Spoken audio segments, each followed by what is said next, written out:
بسم الله الرحمن الرحيم. إن الحمد لله نحمده ونستعينه ونستغفره ونعوذ بالله من شرور أنفسنا وسيئات أعمالنا.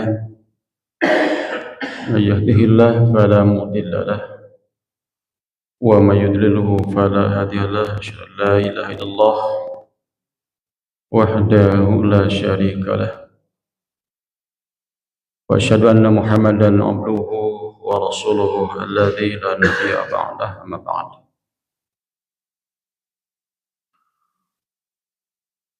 وقال تعالى في القرآن الكريم: أعوذ بالله من الشيطان الرجيم.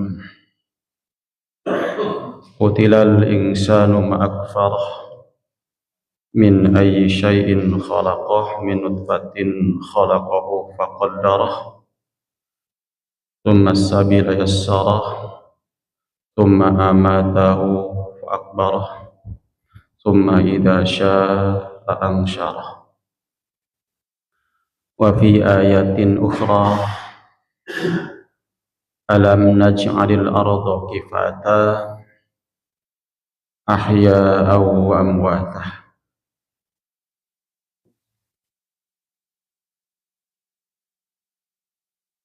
Tidak ada satu perkara pun di dalam Islam yang tidak ada aturannya. Masalah apapun, baik urusan agama, bahkan urusan dunia, semuanya diatur yang termaktub dalam Quran dan Sunnah. Satu di antara sekian aturan yang berkaitan dengan urusan agama atau urusan ibadah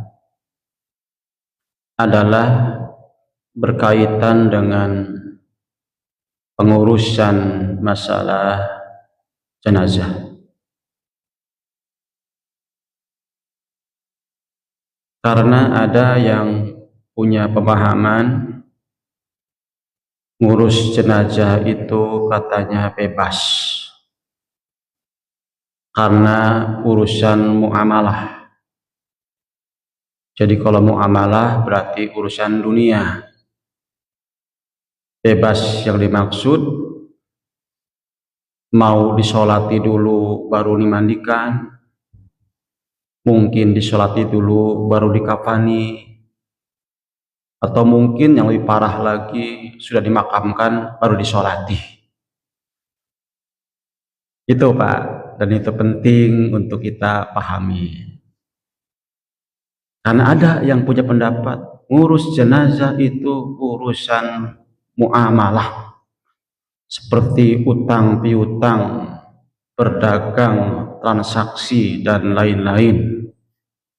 Jadi boleh-boleh saja, belum dimandikan sudah disolati, ya.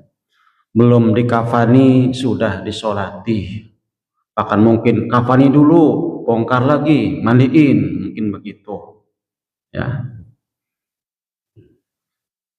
Dan kalau kita merujuk kepada Quran,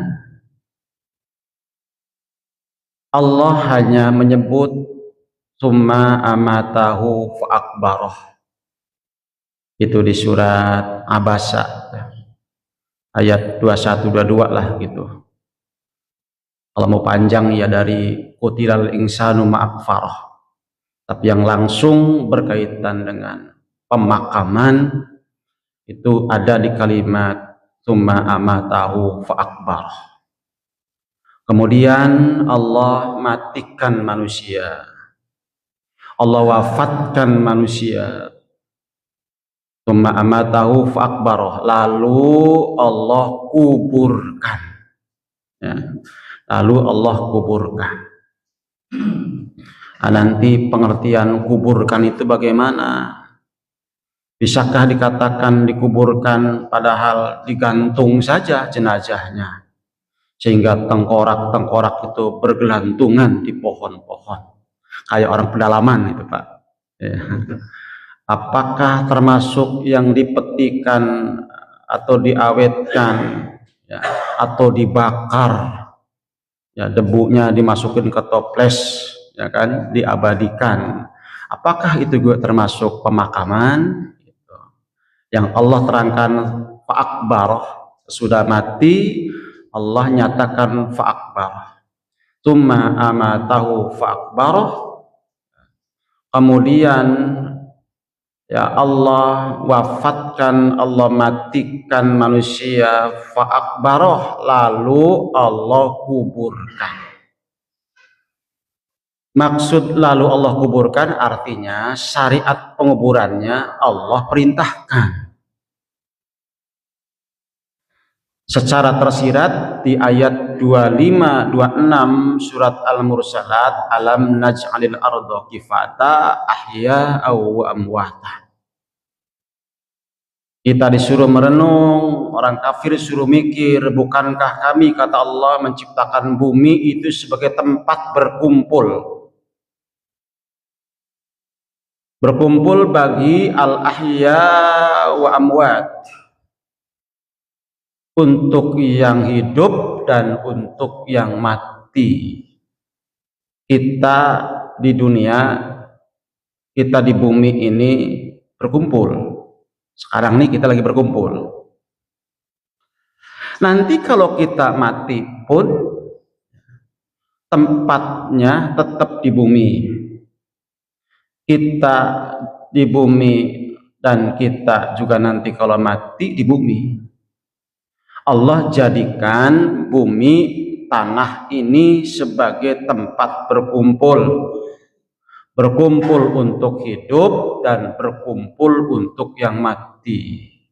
Siapapun di antara kita manusia secara menyeluruh, kalau sudah meninggal dunia maka dikuburkan di dalam bumi, tidak boleh ya digantung atau dibiarkan begitu saja, karena manusia itu bukan binatang, manusia adalah hamba Allah yang mulia. Maka caranya untuk memakamkannya juga diatur. Ya, kalau kambing mati ya bodoh amat, mau dimakamkan nggak tepat pas ini makam, ya, mau dikubur atau tidak ya terserah. Ya, kenapa dikubur? Ya karena bau gitu ya, maka dikuburlah supaya tidak bau. Tapi manusia bukan semata-mata bau, tapi memang begitu Allah muliakan manusia, kalau mati maka diperintahkan fa'akbarah, dimakamkan. Hidup di bumi, mati juga nanti di bumi. Artinya mayit kita nanti dimakamkan.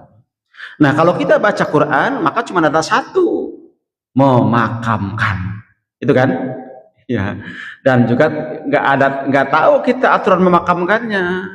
Ya, apakah dikapani gitu?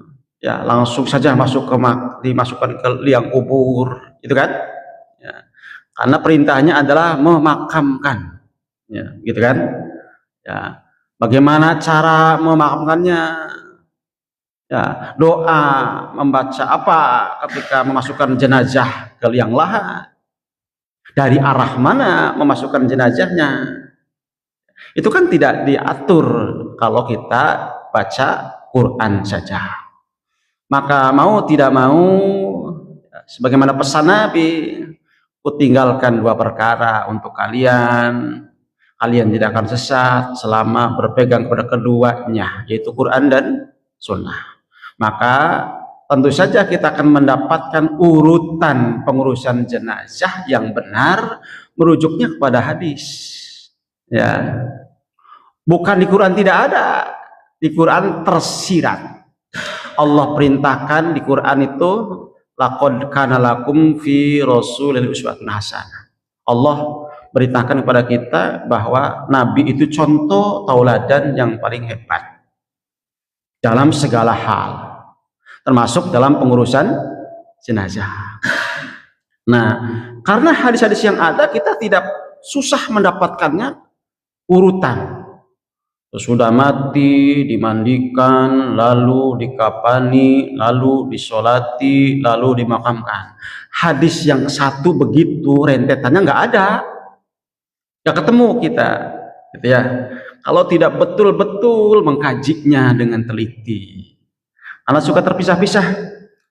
Satu hadis Rasul menerangkan siapa yang menghadiri mayit sampai menyolatinya maka dapat 1 qiraat, kan gitu ya. Hadir, ikut ngurus, mungkin ikut mandiin, ikut nyolatin, maka pahalanya kata Nabi lahu qiraat, 1 qiraat ya, 1 qiraat.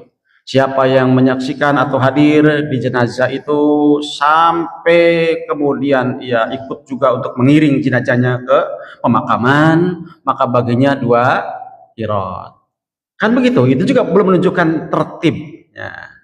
Ya, hadir, menyaksikan, menyolati, kemudian sampai di situ saja, setelah menyolati pulang, maka baginya 1 qiraat. Kalau nanti ikut mengantar, maka akan dapat 2 qiraat. Dari situ mungkin dapat gambaran, habis menyolati, kemudian dimakamkan. Ada gambaran di situ. Lalu bagaimana perihal dengan memandikan, mengkafani? Ketika salah seorang putri Rasulullah wafat, maka Rasul perintahkan ibu-ibu untuk memandikannya. Nah, ini ya, karena yang meninggalnya perempuan, maka memandikan mayit itu adalah perempuan lagi, kecuali mahramnya. Ya, boleh suami mandikan istri, istri mandikan suami, anak mandikan orang tuanya, boleh yang muhrim, tapi ya tetap harus dijaga supaya tidak bercampur.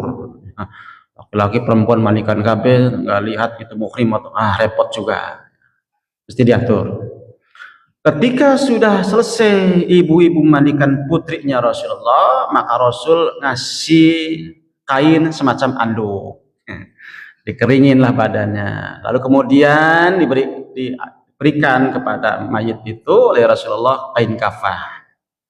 Sudah jelas kelihatan di situ, habis memandikan kemudian Rasul ngasih kain kafan. Mau diapain? Mau dikafani. Nah, ada satu hadis yang cukup panjang, ya, panjang sekali, yang dimuat dalam Musnad Abu Ya'la Al-Musili. Itu panjang sekali hadisnya. Perihal menceritakan Rasulullah sakit sampai meninggalnya, sampai dimakamkan. Nah, berarti ini amalan sahabat. Bagaimana sahabat mempraktekkan ketika yang meninggalnya, yang wafatnya adalah Rasulullah. Maka disebutkan ya, secara singkat ini ceritanya. Ali bin Abi Thalib dan Usama memandikan Rasul. Kemudian kata Ali bin Abi Thalib, faragibtu minhu. Lalu aku selesai memandikannya, kemudian aku mengkafaninya, ya, dengan kain kafan warna merah dari Yaman. Kain kafannya merah Rasul. Putih itu afdoliyah warna, ya, bukan tidak boleh warna yang lain. Diboleh-boleh saja. Bapak meninggal, kain kafan pertamanya sarung, nggak apa-apa, sarung gitu ya. Ya, untuk ibu-ibu kain pertamanya apa? Tapih ya, kalau perempuan mah ya, itu kan perempuan mah 5 lapis, ya laki-laki mah 3 lapis. Rasulullah wafat, kemudian Ali memandikannya, lantas Ali dan Usama mengkafaninya dengan kain kafan warnanya merah, merek Yaman gitu. Kemudian 2 kain tipis. Nah, ini nggak disebutkan warnanya. Jadi di situ jelas sesuai dengan hadis yang lain. Laki-laki dikafani dengan 3 kain kafan, 3 lapis maksudnya, 3 lapis. Rasul juga 3 lapis. Nah, kemudian sesudah dikafani, lantas orang-orang disuruh untuk menyolatinya. Yusalluna alaihi. Mereka semua menyolati, fauzan fa fauzan. Wah, apa namanya, satu grup datang lagi begitu, Pak. Ya, saking banyaknya yang nyolati Rasul. Sampailah harun wala abdun, mau yang merdeka, mau yang hamba sahaya, semuanya nyolatin jenazahnya Nabi. Kepentingannya bukan Nabi dosanya ada, gitu ya. Kepentingannya adalah kewajiban yang hidup adalah melaksanakan daripada urusan jenazah, diantaranya adalah sholat. Setelah disolati kemudian sahabat bermusyawarah, ini mau dimakamkan di mana Nabi ini? Apakah mau dibaki makam umum, karena umumnya para sahabat adalah dibaki, gitu ya. Bahkan sampai sekarang siapapun yang meninggal di Madinah makamnya dibaki. Di antaranya di situ. Ada yang berpendapat ya dekat mimbar saja. Ada yang berpendapat di mana Rasul suka pegang tongkat, di situ ajalah tempatnya. Ada yang mengatakan udah di mana saja secara bebas. Sampai dapat satu riwayat dari Ibnu Umar, saya pernah mendengar Rasulullah bersabda, Nabi yang manapun, dimanapun ia wafat, maka makamnya mesti di situ. Karena Rasul meninggalnya di rumah Aisyah, rumahnya dekat dengan Masjid Nabawi, maka Rasulullah dimakamkannya di rumah Aisyah. Ya. Lalu kemudian Abu Bakar Siddiq meninggal, dimakamkan di sebelah kanannya Rasulullah. Lalu Umar pun meninggal, minta izin ke Aisyah, dan kemudian dimakamkan di sebelah kiri makam Rasulullah. Maka 3 makam itu jajar. Rasul, sebelah kanannya Abu Bakar Siddiq, sebelah kirinya Umar bin Khattab. Itu yang dituturkan oleh Aisyah. Kenapa sekarang di dalam masjid? Karena pelebaran. Karena pelebaran. Jadi akhirnya makam rumahnya Aisyah ada di dalam Masjid Nabawi, ya berikut makamnya. Ya.